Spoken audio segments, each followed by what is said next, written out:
సరస్వత్యై నమః. ఓం గీతాచార్య మహారాజులకు జై. నిన్నటి రోజు రెండవది కూర్మావతారం చెప్పినాను కదా. ఈ పొద్దు మూడవ అవతారము వరహావతారం అని. మూడవ అవతారం అంటే వరహావతారము అని. వరహావతారంలో వైకుంఠంలో స్వామి యోగ నిద్రలో ఉంటారు. అప్పుడు సనక సనందులు సనత్ కుమారులు అనేవాళ్ళు ఋషులు వస్తారు. వచ్చి జయ విజయులు ద్వారపాలకులతో మేము స్వామిని దర్శనం చేయాలా, మేము పోవాలా, వాకులు తీయండి అని అడుగుతారు. అందుకోసరంగా మేము లేదు స్వామి యోగ నిద్రలో ఉండారు, అందుకోసరంగా మేము ఇచ్చేయలేదు లోపలికి అని చెప్తారు. వాళ్ళకి చాలా బేజారైపోతుంది, కోపం వచ్చి శాపం ఇచ్చేసేస్తారు. శాపం ఇచ్చేస్తే మాకు ఇట్లా కఠినమైన శిక్ష పరమాత్మ, అట్లా నారాయణ స్వామిది మేము వినాలా, మీది వినాలి కదా, ఇప్పుడు మేమేం చేయాలా అని అడుక్కుంటారు. అడుక్కున్నాక నారాయణ స్వామి వచ్చేసేసి లేదు మీరు 3 జన్మాలు ఎత్తి రాక్షసులుగా క్రూరంగా కష్టాలు పెట్టేవాళ్ళగా ఉండి నా దగ్గరకు వస్తారా, లేదు 7 జన్మాలు నా భక్తులుగా ఉండి భూలోకంలో నా చెంతకు చేర్చుకుంటారా అని చెప్పి అడుగుతారు.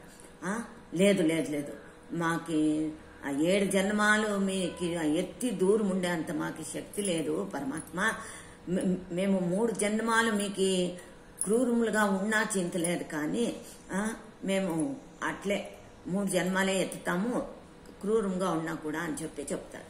అప్పుడు భూలోకంలో కశ్యప మహర్షి ఉంటారు, వాళ్ళకి పుడతారు రాక్షసులు. పుట్టి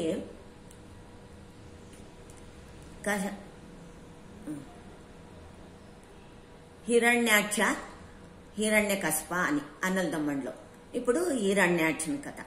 హిరణ్యాక్షుడు చాలా క్రూరంగా చేస్తూ ఉంటాడు. ఋషులతో వాళ్ళతో వీళ్ళతో అంతాను భక్తులను పెట్టుకొని వచ్చేది, కొట్టేది, కాల్చేది, ఆ ఓమలకంతా ఇచ్చేసేది, అంత చెడ్డ బుద్ధులంతా చేస్తూ ఉంటాడు. ఈ భూదేవికి చాలా బేజారైపోతుంది. స్వామి ఇట్లంతా చేస్తూ ఉన్నాడు అంటే ఆయనని ఏం చేస్తాడంటే భూదేవిని ఎత్తుకొని వెళ్ళిపోయిస్తాడు. ఎట్లా జాగాకి ఎత్తుకొని పోతాడు అంటే మొదటి కాలంలో ఒకటి ఇది ఉండేది, అంటే ఇప్పుడు లెటరింగ్లకి అంతా ఉంటుంది కదా అనుకోను, అప్పుడు ఒక జాగా అని చేస్తూ ఉంటారు. ఆ జాగాకి ఎత్తుకొని పేడ్చి దాబెట్టుకొనేస్తాడు.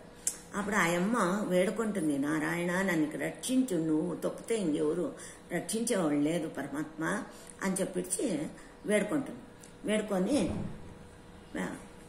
వేడుకున్నాక ఆ యొక్క అప్పుడు అవతారము వరాహ అవతారం ఎత్తుతాడు. వరాహ అంటే పంది అంటారు, పిగ్గు అని ఇంగ్లీష్లో. ఆ అవతారం ఎత్తి ఆ గలీజులోకి లోపలికి పోయి వాడు ఎక్కడ దాబెట్టుకుండాడో అక్కడికి పోయి యుద్ధం చేసి వాడిని సంహరించి ఇంకా భూదేవిని ఎత్తుకొని వస్తాడు. భూదేవి అడుక్కుంటుంది, ఏ పరమాత్మ నన్ను నువ్వు ఎత్తుకొని వచ్చిండావు కాబట్టి ఇప్పుడు నన్నెవరు వేరే అర్థాలు చేసుకుంటారో అందుకోసంగా మీరే పెళ్లి చేసుకోవాలా అని అడుక్కుంటుంది. అప్పుడు భూవరహ స్వామి అని చెప్పి పేరు వస్తుంది.